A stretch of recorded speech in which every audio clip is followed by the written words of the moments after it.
to RC cars, donuts to hot dogs. Looking for that perfect piece for your home? Stop into Rent-A-Center. Have somewhere special to go and your nails are a wreck? Cali Pro Nails is there to help. How about your locally owned Del Sol Market for all of your grocery needs? There's even a yummy restaurant inside. Shop the stores in the heart of Yuma. The Yuma Mesa Shopping Center, 4th Avenue and 16th Street. She has a treat drawer for the kids? Yeah, she has a drawer that Ollie can play in. It's got cars and things like that. We'll have to bring them by, Evie. At 782-4321. All right. You ready?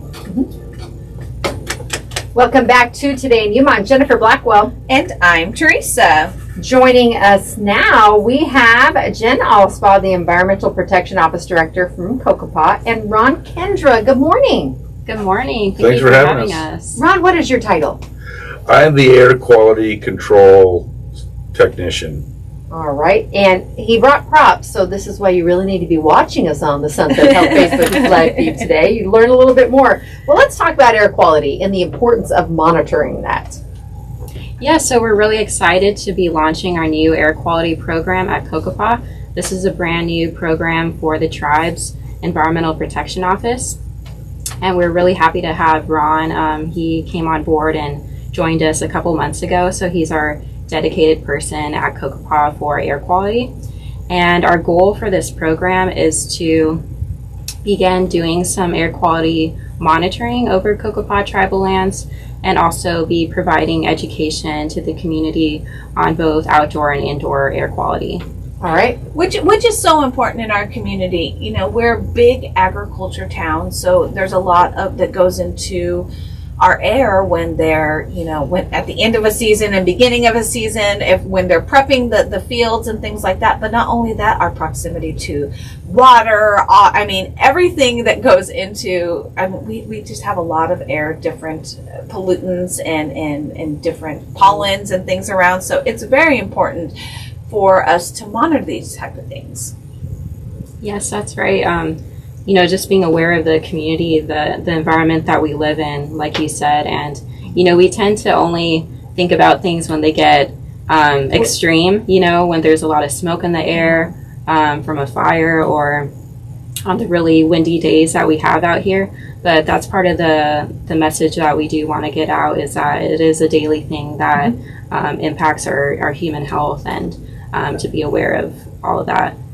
Well, it is very important. Teresa mentioned several of the factors environmentally within our area too, but with our proximity to Mexico too. Exactly. I know sometimes we get a lot of stuff that wafts over this way because stuff happens. Mm-hmm. And we have had a lot of people doing burning, especially when we have permitted burn days in the area, because we have a lot of some of the farmland is associated with the wheat stubble burn off. That's usually a month or so back from where we're at now, but I know we have large groves of citrus that have been pulled out, primarily out in the county areas. Mm-hmm. And when they do have the burn days for those, so much stuff out in the air. Yes. And you can't contain where that smoke's going to go. It does what it wants, and it ends up all over the place. But just understanding the importance of clean air and monitoring that quality is so important. We have people with compromised immune systems, and when it comes to the different levels that I know the ADEQ release, they have the different flags that specify, okay, we're at, and I don't know the colors of the flags, I apologize.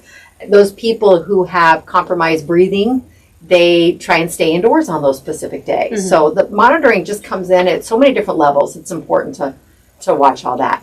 Now, Ron, kind of give us an idea of what your typical day might be like. Well, I've just started out a couple months ago, and so we're trying to get our feet on the ground, and we've been working on getting our own air monitors instead of having to look at the news and see what Yuma County or Imperial County's got. We can now put them on 3 different reservations and find out what we're working at. Before, we were kind of blind on where we're at. We're going to get more detailed air monitoring equipment and find out what our problems are, not just how much we have. By the way, I'm monitoring here in the studio. You guys have really clean air in here. That's good to know. That's good to know. And that's kind of big. Indoor air quality is also something I've been looking into quite a bit too. We spend 90% of our time inside.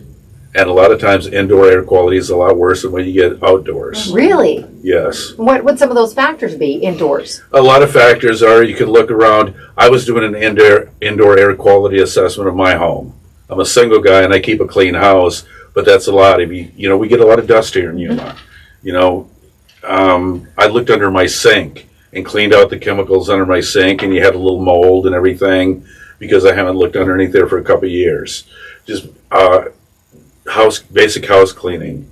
Do you have any pests in the house that you need to get rid of? There's a lot of things in the house you can clean up, including just as easy as vacuuming your carpets. Well, you mentioned pests, but there's also pets too. That factor comes in. Pets are a big one, yeah. We just think of when we have the Cook Refrigeration as one of our sponsors, but I've had them come out and do the cleaning of our system. They clean the coils and everything, and my cat's been gone 3 years as of this month. And even when they've been out before, they would still find a lot of stuff up there, and she's been gone for some time. Exactly. So that's just all these different factors that come into play as far as the quality of what we're breathing in. Exactly. Air movement inside and making sure. I know we're all stuck inside because of where we live in. You can't have open windows. But once the weather gets cool enough, if you can get a good airflow going through your indoor living space, that will mean a lot instead of just having a bunch of stagnant air. Oh, no, that's true. And you feel better, too. Definitely. I think by the time October hits and we're ready to open those windows, or at 2 o'clock in the morning when it's 75 degrees now. But you mentioned the dust. There is a lot of dust here. And it quickly cakes into windowsills if you're not maintaining that on a regular basis. Yeah. And the silt in Yuma. It's so soft and it settles in there. And What are you monitoring for? Well, for right now, it's particulate matter, Okay. which means just small particles there. It can be the dust, it can be smoke, it can be a lot of different things. And that's when we mention people with the compromised immune systems. One of the things that they do watch for it's the PM level, and it'll say PM 10 or greater or whatever. And the people that do follow that very closely, some may have an asthma attack triggered so quickly, then they know that they do need to stay indoors. But it's interesting that you mentioned the indoor quality, might be questionable too. Oh, exactly, yeah. Yeah, that's kind of something that we really want to push, because even us coming into air quality education, we didn't realize ourselves how much indoor air quality really impacts people. And I think it's something, talking about outdoor air quality, people think, oh, what can I do about it? It's limited because of the environment that we live in. But we do want to let people know, about indoor air quality and the things that they can be doing at home. Well, when a lot of the stay-at-home orders went into place for much of the world, you started to see the stories that were surfacing about especially your real metro areas with a ton of population and pollution. They're talking about how it was maybe over the Taj Mahal, the first time you could actually see blue skies in some time. But you have these areas that were very, very densely populated. And finally, things were a little clear because people weren't driving anywhere. That was just one of the mitigating factors when it comes to pollution. Yeah, I think COVID has really opened our eyes to issues like this and how air quality is so important. And even, talking about ventilation, how that can really help, along with the social distancing and the mask. But ventilation is a huge thing that we can be, proactive in. Yeah, incorporating into our households and helping out. Well, I think it's a great thing that you guys are doing. Like you said, it's just getting started. But the ultimate goal is education, and whether it's, indoor air quality or outdoor air quality, what your community can do to help better the air quality inside and outside, whether it is, maybe it is carpooling and things like that. But again, there's some factors that we can't control, but there is others that we can. So it's all about education. It is, and it's one of those things where people might think, well, I don't want to make a grandiose gesture. I can't make big change all by myself, but collectively, we can all do something small. Exactly. Yes, definitely.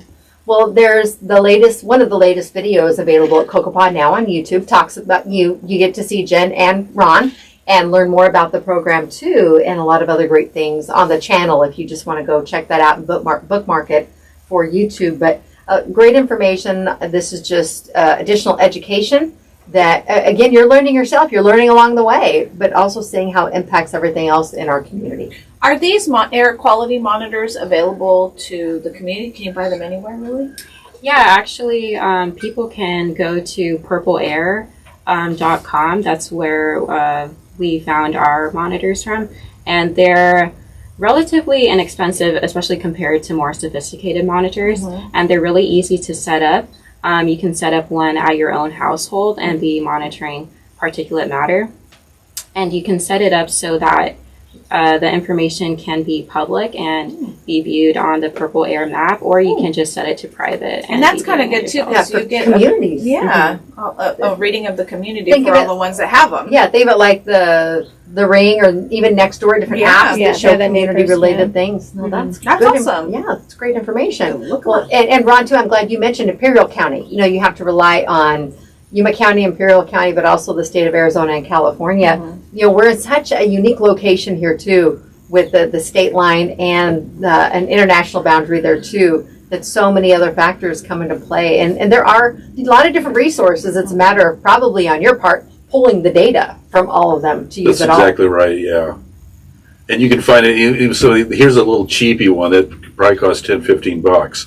And all it really does is show you, right now we got a blue light, which is green. Everything's really good here. But if I go outside and I kind of kick up a little dust, it's going to turn yellow to red. And when we got in the truck today to come over here, the truck, inside the truck, like a lot of people's vehicles, pretty dusty. This turned red as soon as I jumped in the truck. Now, you may think that's a minor little thing, but if you get somebody with breathing issues, It's huge. it becomes huge. You're exactly right. And we're also finding out with particulate matter, even the smallest little matter can get into your bloodstream when you're breathing in. It's not just lung problems, so it causes everything. You mentioned the immune system. Every organ is going to be, impacted by the whole thing.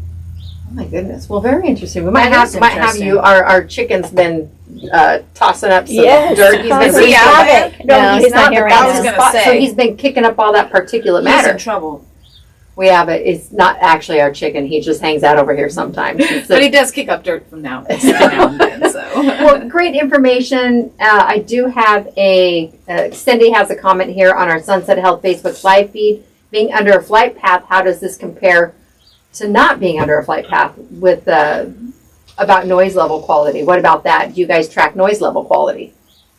Not for our current air monitors that we have, but actually these indoor air monitors have both light and noise pollution. So it's really cool to see some of this technology be incorporating those issues as well. Oh, look how far we've come. I know, Yeah, right? Great. Well, thank you both so much for joining us today.